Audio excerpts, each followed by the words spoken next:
Hey everybody, it's Tommy Canale and welcome back to Before the Lights podcast, the show to find out how those in sports, music, and entertainment made their mark.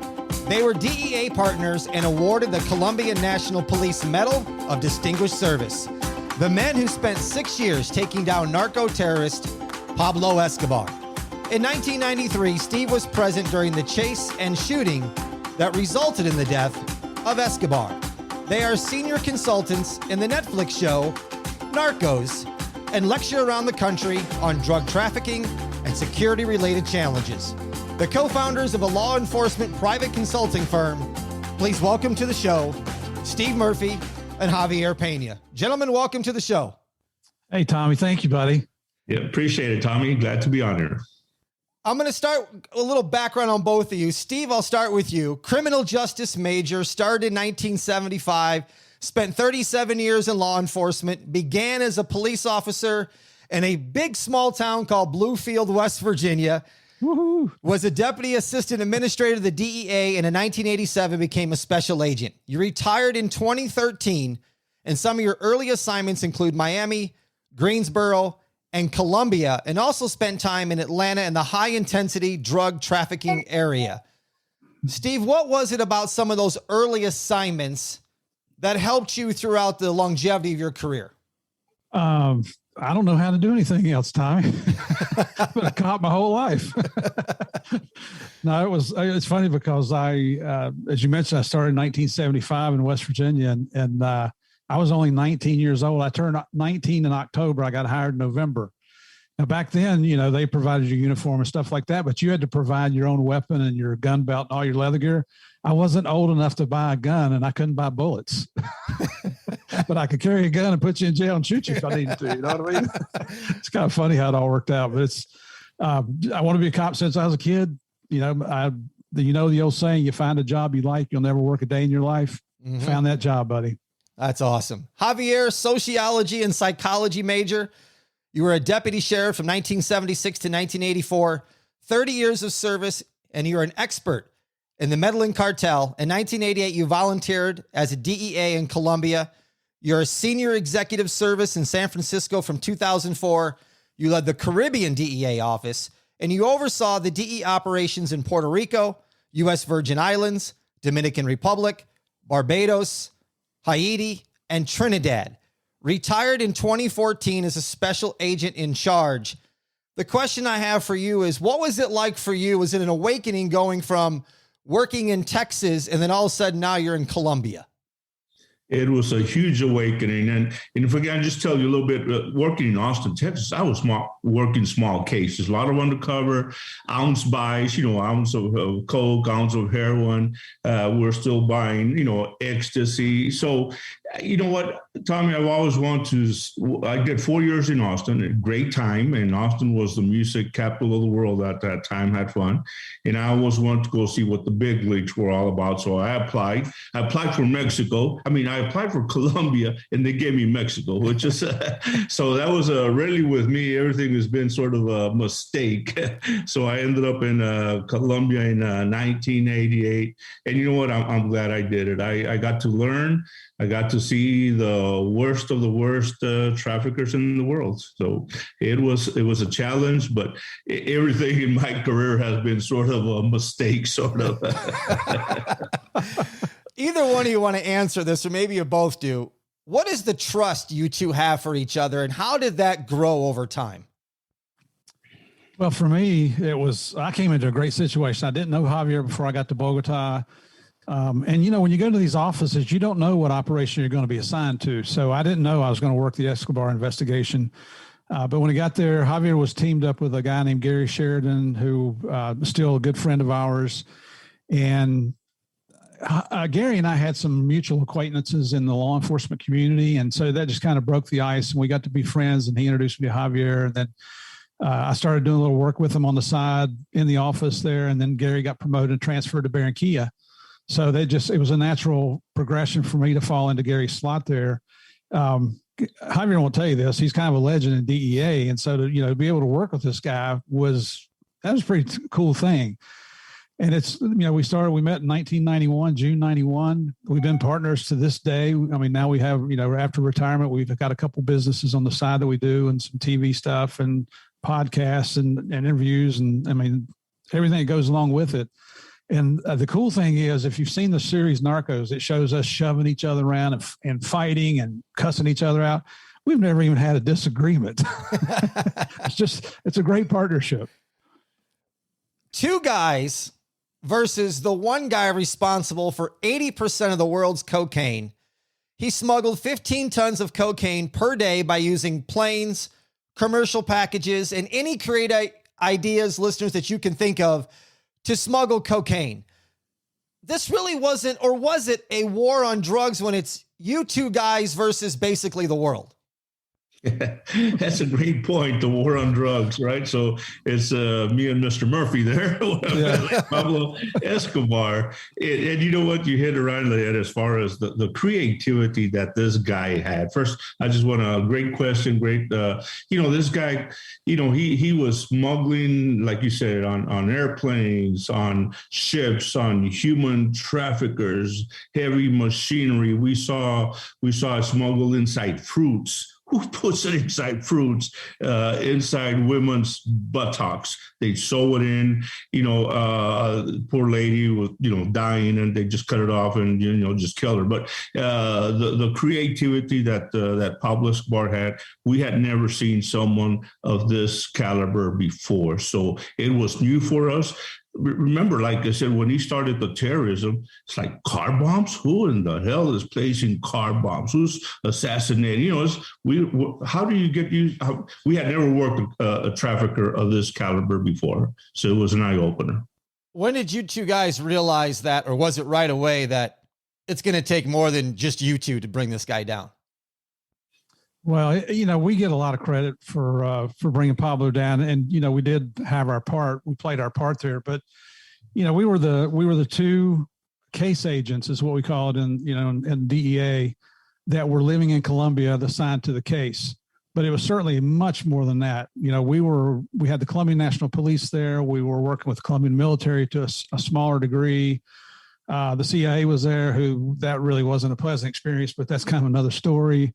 But the backup there in Bogota, you had other agents there who were available to assist. We had a really strong intel analyst section there that was phenomenal, working with us, Vi Parrish and Lynn Shannon and some of the other folks in that office that worked. Plus you had headquarters, and then DEA has the largest footprint of federal law enforcement outside the United States of any U.S. federal law enforcement agency. I think they're in, I don't know, was it 71 countries now, Javier, something like that? And so, what that would do is we gained information. We could disseminate leads out, not only to the United States, but around the world. And in turn, as they collected information, they would feed that back to us. So that's kind of how it wasn't just Javier and Steve out there doing their thing. There were lots and lots of people playing in this, and we just got the credit for it. You guys live with a group of handpicked guys from the Colombian National Police. With so much corruption going on, how did you know you could trust them? Yes. You know what? That's at the beginning. That was the problem, Tommy, that we had a group, but they were from Medellin. I would say about, 30% of the group was from Medellin. We did not know them. So all of a sudden, we started seeing, man, our operation has been compromised. Pablo Escobar knows we're coming. So we started, we started realizing that Pablo Escobar, what he did, very ingenious, he got to these people's family members. We had about 5 guys, higher level from Medellin. Then all of a sudden, Pablo went to their family and says, hey, if your kid doesn't call you to call me or call me directly if they're where they're coming, there's an operation on me and where they're going to hit me. If he doesn't tell you or tell me, I'm going to kill your kid, and then I'm going to go and kill you all. So that got back to the officer. So we had a lot of compromise at the beginning of operations being ruined, and we saw it firsthand. So all of a sudden we strategized and said, guys, you know what?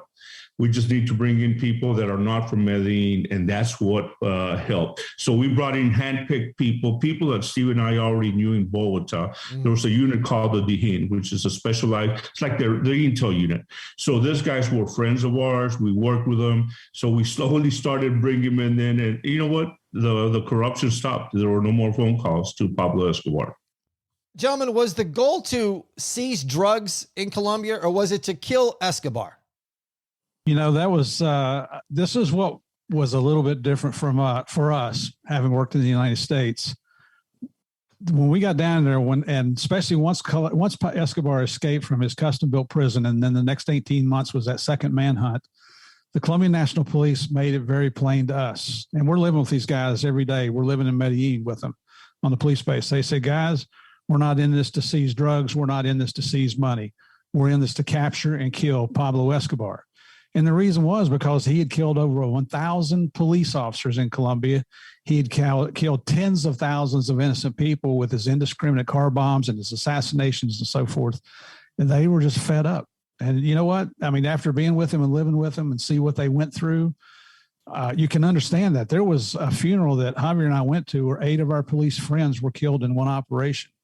You know, and things like that, it brings a complete different picture in your mind and a complete different understanding of what's going on and why they think the way they do. And if I can add to that, Pablo Escobar was personally targeting the police. He wanted to kill as many police officers as he could. During what we call the war on Colombia, you know, created from Pablo Escobar, he put bounties on police officers. Can you imagine $100 a head for any sicario that would kill any police officer? Thousands, hundreds and thousands, and then the car bombs. So that's why the police, and you know what, we don't blame them. It was personal for them.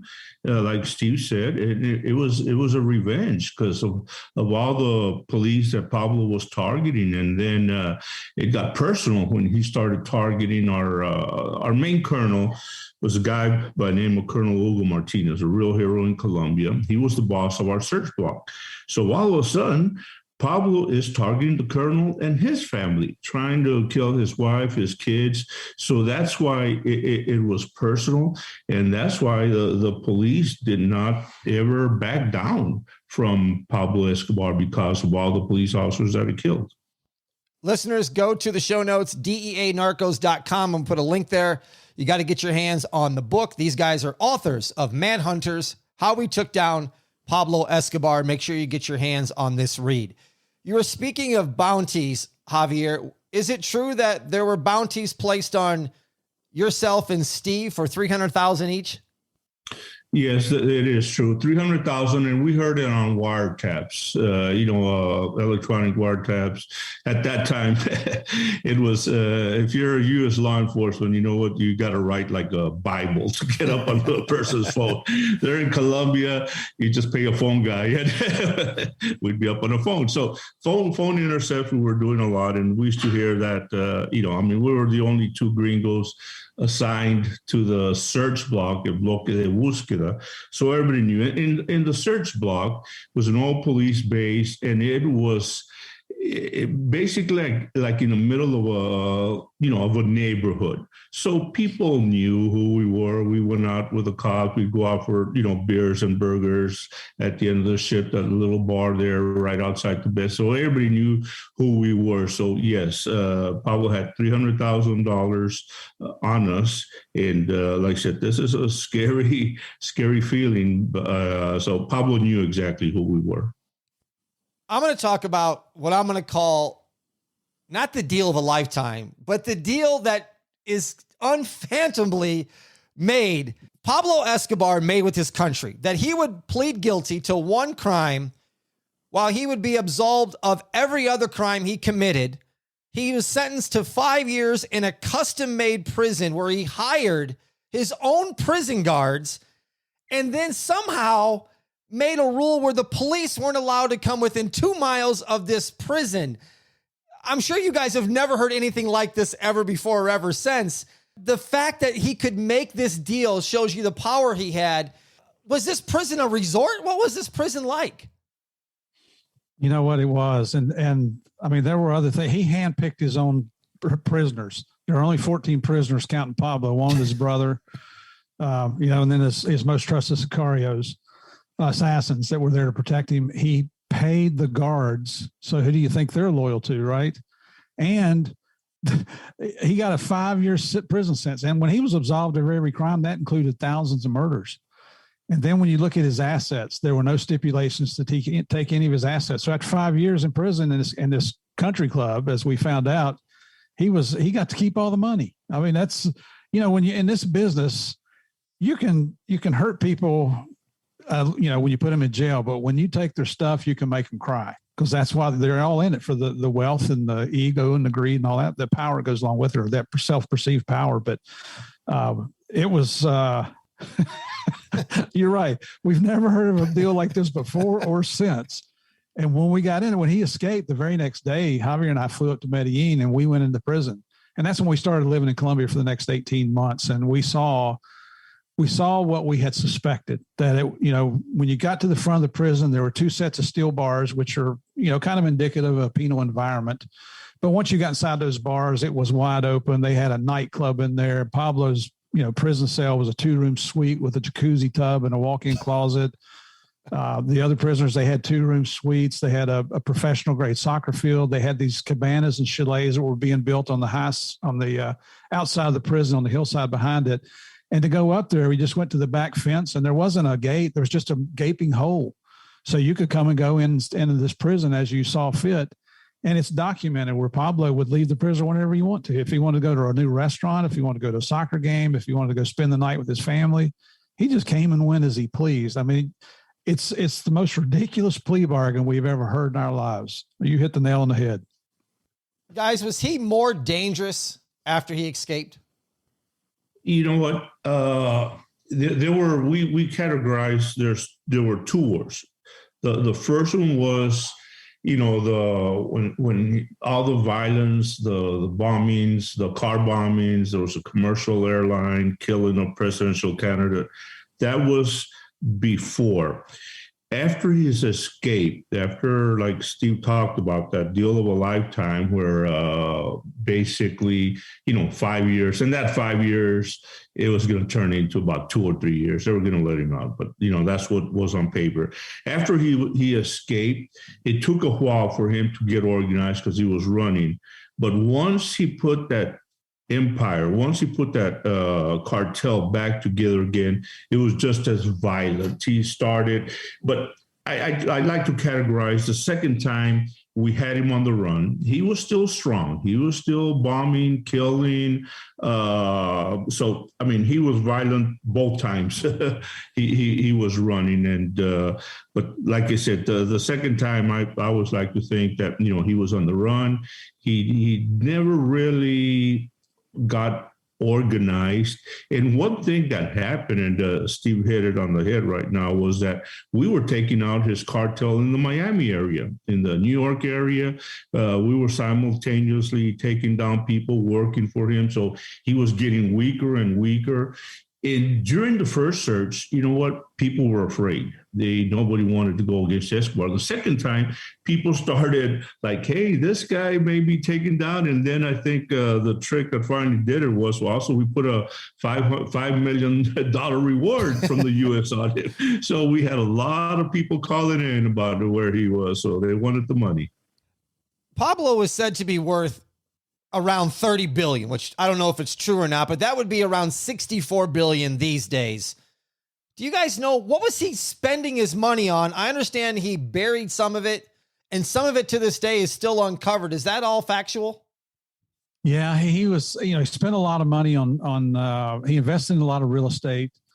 His famous ranch, Hacienda Nápoles, Finca Nápoles, he did have the exotic animals out there at the zoo. I mean, he had rhinos, hippos, giraffes, elephants, zebras, just about anything you could think of. I don't remember seeing any monkeys down there, but that's about the only thing we didn't see.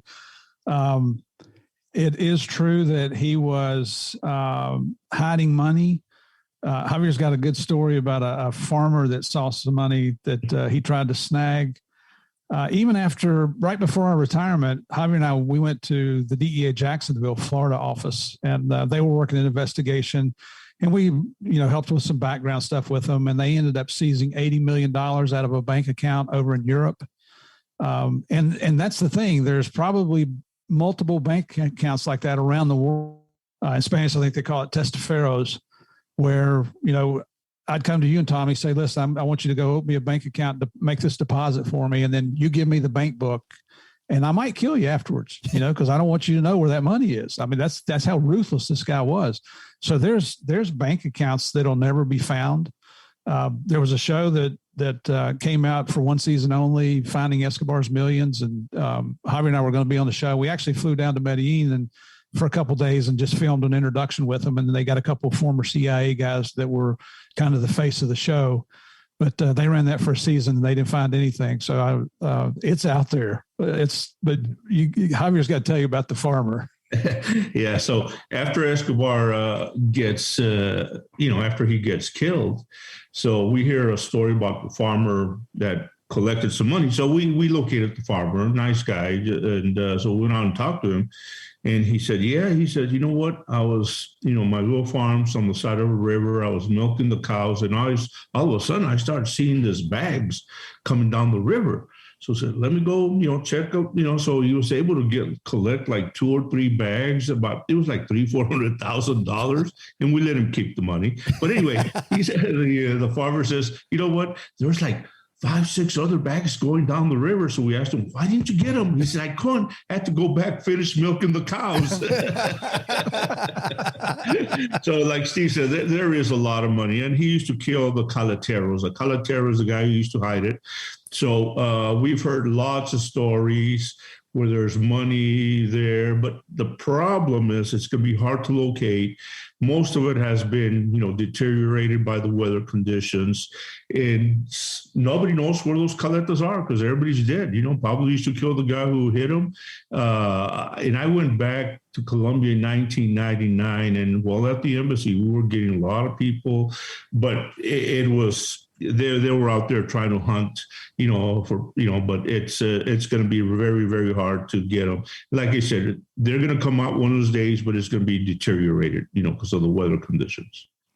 Gentlemen, how deep was the corruption there?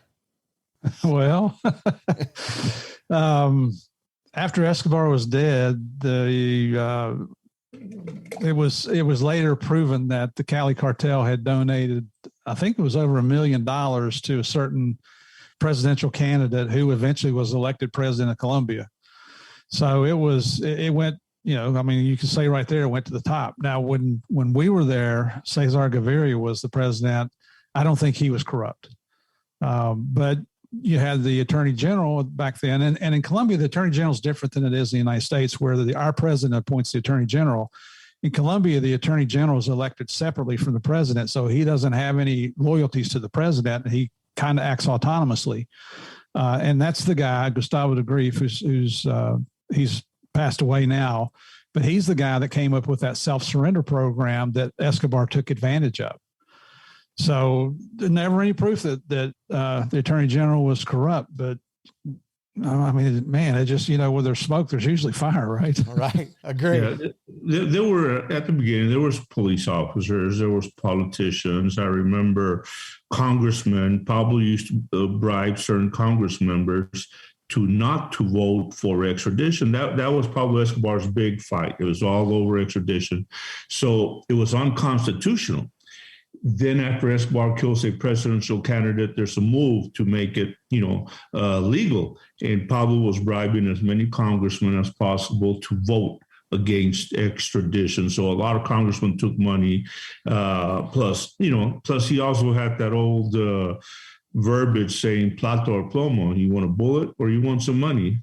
Basically they'd approach him, judge, for example, briefcase, $100,000. If the judge didn't basically release the charges on Escobar, would kill him. So that was one of his big motives. That's why, that saying, you want a plata or plomo, you want a bullet or you want some money.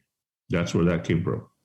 Listeners, there's no possible way we're going to get to everything that happened for 6 years while these guys were hunting down Escobar. But I can tell you how you can get it all. And that's go to DEANarcos.com and buy the book, Manhunters, How We Took Down Pablo Escobar. And if you ask real nicely on there, these two gentlemen might just sign you a copy of the book as well. But get your hands on the book. Guys, I'm going to ask you a loaded question. I don't know who wants to take it. Talked about it before, how many thousands of people and the different types of people that Escobar would kill just no matter what. Hundreds of hitmen, whatever they are. There was a guy, I believe, under Pablo in Mexico who was said to be even more dangerous than Escobar. Were these two guys connected? Gustavo Gaviria, what did he mean to Pablo? Okay. Basically, they were not connected. El Chapo was a lot younger than Pablo Escobar. Escobar's violence, as you had it, was basically because of the extradition process. And Pablo was, we saw like we talked about earlier, the car bombs. Who puts car bombs? 10 for 15 on a daily basis. And then he was so proud that he would drop a leaflet saying it's from the extraditables. And everybody knew the extraditables was headed by Pablo Escobar. The bounties on police officers, the assassinations of political judges, candidates. And I think, he also put a bomb on a commercial airline, Avianca Airline, 1989. He put a bomb. He thought that, we've mentioned him, that President Gaviria was going to be on that plane. He was not on that plane, but 107 innocent people get killed by a bomb placed by Pablo Escobar. Then what broke the camel's back was when he killed the presidential candidate, Luis Carlos Galan, who was going to win.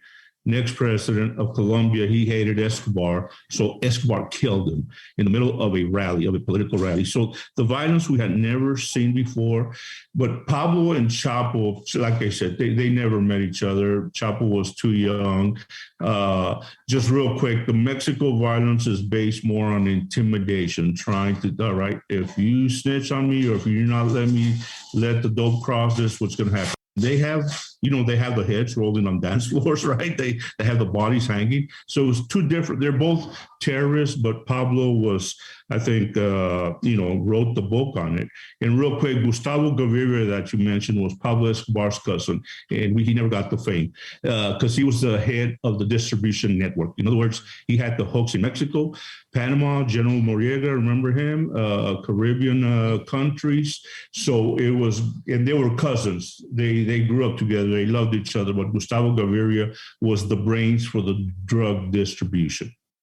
Were there any times where your case to hunt down Escobar was almost shut down? And if so, how many times did that happen? Yeah, they're towards the end. And I think in January, so Pablo was killed December 93. In early 93 is when the group Los Pepis came around. And now you got to understand, Los Pepis is nothing more than a murderous group of vigilantes, which we don't condone. But the truth of the story is they actually had a lot to do with bringing Pablo down. And what they did is they used Pablo's tactics against him. So, Pablo would, if he wanted to kill you, Tommy, he would not only kill you, he'd kill your entire family, your parents, your wife's parents, your pet. I mean, it was extremely vicious. And so the Los Pepis used that against him, and they did the same thing to him. Now, we did have the U.S. Navy Delta SEAL Team 6 with us, and we had the U.S. Army's Delta Force with us living there at the base. But they were restricted to base. In fact, we were all restricted to base. I guess the difference is they're military and they follow orders, and we're DEA, and we kind of look at them as suggestions. We broke a lot of rules. We broke a lot of policies and procedures. We never broke the law down there, though. But as Los Pepis continued to have successes, they got more brazen. And so they killed two attorneys that were associated with Pablo Escobar one day. Well, one of the attorneys had his 10-year-old kid with him, and they killed the kid as well. And Javier told you how, Pablo had this saying from the extraditables: we prefer a tomb in Colombia to a jail cell in the United States. And he had this card. And so when they would kill people, they'd throw that card down because they wanted everybody to get the message out. Well, Los Pepis, when they would kill somebody, they'd take a piece of cardboard and they'd write a message: hey, Pablo, this is for you, Los Pepis, or something like that. And they put one of those pieces of cardboard on a 10-year-old kid. that started to turn public opinion away from Los Pepes. We didn't have Special Operations Command in the United States at that time. They had Southern Command, which was located in Panama, and they controlled the military units in Colombia, U.S. military units. So they were going to pull the special operators out. And Javier, he'll tell you the same thing I'm getting ready to tell you. Those guys are the studs of the freaking world. I mean, Delta and SEAL Team 6, we have the utmost respect. We make no bones about it. If we're ever kidnapped, that's who we want to come and get us, because we've seen their capabilities and what they could do. I mean, you want to meet a stud, meet one of those guys. They're just phenomenal. But so anyway, Southern Command decided to pull them out because of the political pressure of Los Pepes. And our ambassador at the time was Morris Busby. He was a retired lieutenant commander, I think, with the Navy. But he was a can-do kind of guy, and he called the White House. He called the State Department. He got it all stopped. So they stayed with us. They were there the day Pablo was killed. So yeah, there was some discussion about pulling the gringos out, but everybody knew and that was really close to the end time when we were getting really, really close to Pablo. So thank goodness we had the ambassador we had, and our boss Joe Toft. He was instrumental in keeping us in place as well. Steve, you were actually there on the day that Pablo was shot, and there's photos. If you guys want to see him online, you can search Steve's name, and there's pictures of that. But Javier, you were not there. Where were you at the time, and how did you hear that Pablo Escobar had been killed? Yes. The day before, the ambassador calls me, and the ambassador's like the president, when you're in another country. And he basically ordered me to go to Miami because there was an informant nicknamed Navigante, who's for real, kind of famous out there. And I had worked with him before, and he called the ambassador, says that he knew where Escobar was. However, he would only give me the information. So the ambassador orders me to go to Miami. I try to argue with the ambassador, saying, sir, we were close to Pablo. We have him located. The ambassador didn't care. So it's funny, the irony, when I get to Miami, the informant's on the phone, and he drops the informant and says, Javier, they just killed Pablo Escobar. So I got on the flight on the way back, and I met Steve and our cops the next day. And just to clarify something, Tommy, during that operation, the Narcos series shows I was on the roof. That's not true. I was back at the base with Colonel Martinez. I was in his office as the operation was going down. And after, we're all I'm in there with the Colonel's executive staff, and, it got real quiet. He's issuing orders, and it gets real quiet. That's when that's when the gun battle was going on. And then one of the majors that's on the operation comes up on the radio, says, Viva Colombia, Pablo's dead. Well, that's, I had to report to the embassy quickly what was going on. And then, we're getting the troops together to go out to the scene, and you got to run back to the barracks and get your gear and cameras and your weapons and all that stuff. And actually, when I came out, it had taken so long, the entire search block was gone. 600, the only people there were the guards on the gates. And I'm thinking, oh crap, what I'm going to do now? Well, lo and behold, Colonel Martinez came driving back up to get his camera, his movie camera. And he came driving in. He's like, Steve, what are you doing? They couldn't, for whatever reason, they had a hard time saying Steve. So my nickname down there was always Stick. He's like, Stick, what are you doing? And I said, Colonel, I need a ride out there. And he's like, get your butt in the car. Let's go. So I rode out after Pablo was dead. That's just one of the many examples of literary licensing that was utilized in the Narco series. But I do want to point out that, and we point this out to every audience we speak to, the one part that's true in there is Javier really did have all those girlfriends. He really was a man slut. Like I told people, I wish I would have had all those girlfriends, Tommy. I was going to say, if that's the case, Javier, when you come to Vegas next month, we got to talk. Like I said, I wish it would have been true. Gentlemen, after 6 years of tracking down Escobar, how long did it take to you guys to get back to life at a normal rate? Well, I left around November, December of that year. Steve left a lot earlier, but we just went back and, we still work cases. I was promoted as a group supervisor in Puerto Rico, and it was just same type of action, but just a little different. It was a little bit slower, however, and we still work cases, but, I guess the biggest one in our career, has been the Escobar case. Guys, there's the book. We've talked about Manhunters, but you also have a world speaking tour in its 7th year that is an adventure that shows videos and photos and allows you guys to tell the story of Pablo. Talk a little bit about this speaking tour. Well, it's, and thank you for bringing that up. It's the last thing we ever thought we would be doing. COVID, the 4 years before COVID, we were literally traveling the world. We've been on every continent except Africa and Antarctica. We were supposed to go to Africa the year that COVID hit. Of course, it was canceled, but we were averaging about 75 appearances a year. And our show will tell the true story of Pablo Escobar. It's not what you might have seen in Narcos. It's not what you might have seen in other books that have been written about Pablo Escobar. We tell the true story. And we use the photographs that we have are photographs we took, so we have ownership of them. We actually try to incorporate humor. I mean, you can tell I'm the idiot of the group here, and I like to have fun, and so it works out real well for us. Now that COVID is slowing down, we were just in Chicago at the City Winery there a few weeks ago. That was our first public appearance in over 2 years, I think. But the corporate events and college events and things like that are starting to roll in again. And it's what I can say is you'll hear the true story. At the end of every show, we have a Q&A. So there's an intermission in between. You can send us questions. And, we usually throw the stupid ones out like, did you snort all the cocaine you seized? Well, nobody can snort that much cocaine. It's a blast. I mean, the people get into it. We can make people laugh and then we like to meet people afterwards. So they'll stick around and we go out and do photos and things like that. So we're having a blast. Life's good. Yep. And we use our actual photos and videos, and it's really, we call it also a lesson in history. This is what really happened. And it's from Steve and I's eyes as we were present.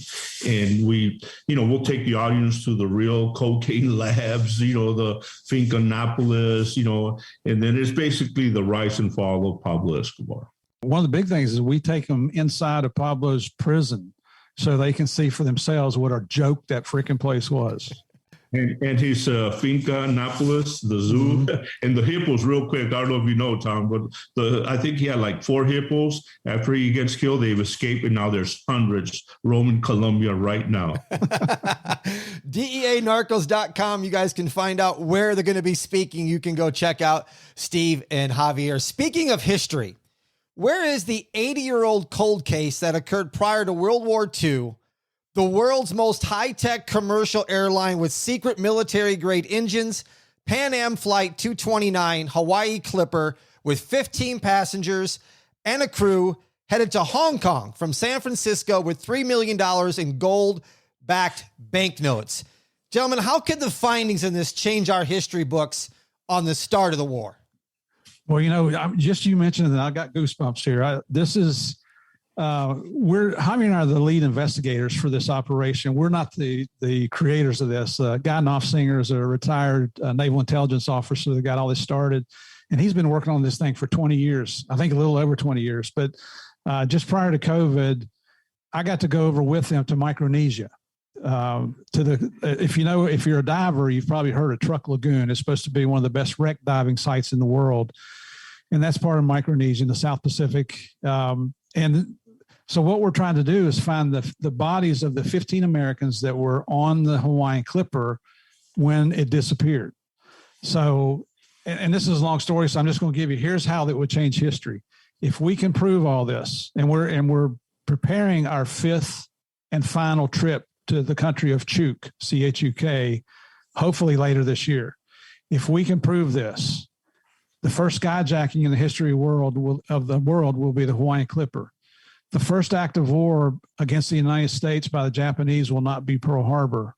It will be the skyjacking of the Hawaiian Clipper because there were military officers on board in 1938. So 3 years prior to Pearl Harbor. And this is the cool thing is that we may actually finally bring an answer to the families of those 15 Americans that disappeared. But then we have circumstantial evidence. We don't have any direct evidence yet that we think that $3 million was going to be used to give to the Japanese to pay as ransom to get Amelia Earhart back, who disappeared in 1937. So this could actually bring a definitive answer of the mystery of what really happened to Amelia Earhart. What a story. It's cool. You know what, listeners, outside of Pablo Escobar, their book, They have a world speaking tour. They're working on this cold case. These two guys actually have a podcast too. I don't know where you guys find the time. The Game of Crime podcast, Evil is Coming, intense and fascinating true crime stories in the world. Talk about the show.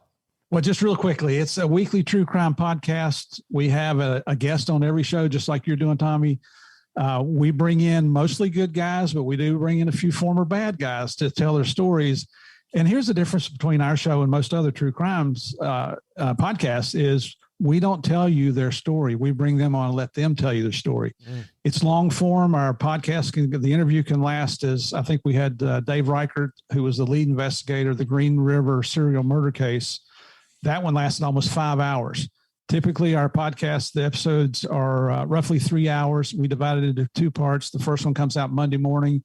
Second part comes out on Thursday morning. So you hear the entire podcast in the same week.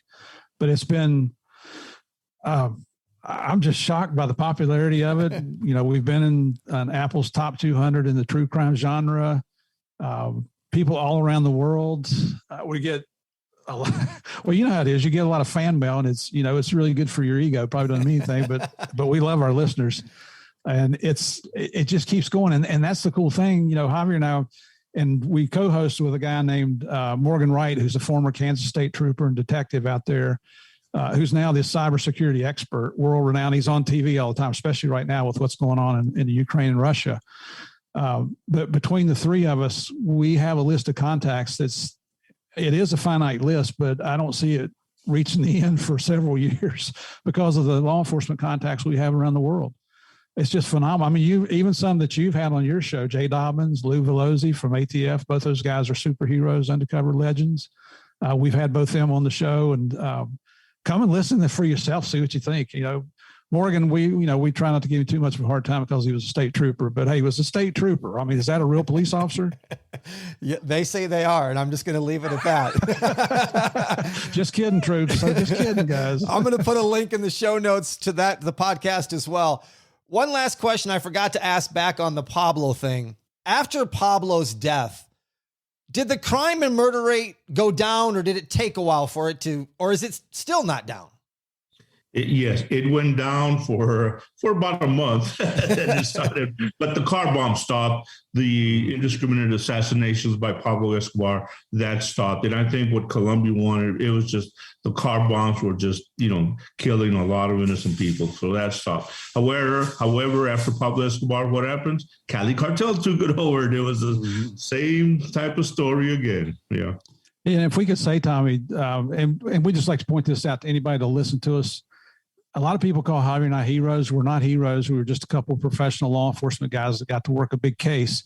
The real heroes in this whole thing are the Colombian National Police, because they took their country back from this mass murderer. That's what Pablo was. I mean, a guy who was responsible for as much as 80% of the world's cocaine. I mean, think about it. Would you like to have 80% of the podcast market?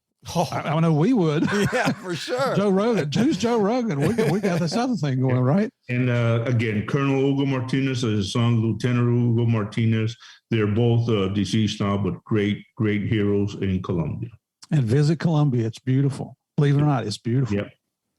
Gentlemen, thank you so much for coming on, talking about all the stuff you guys have going on and giving my listeners some insight into the book Manhunters, how we took down Pablo Escobar. It's been great talking with both of you.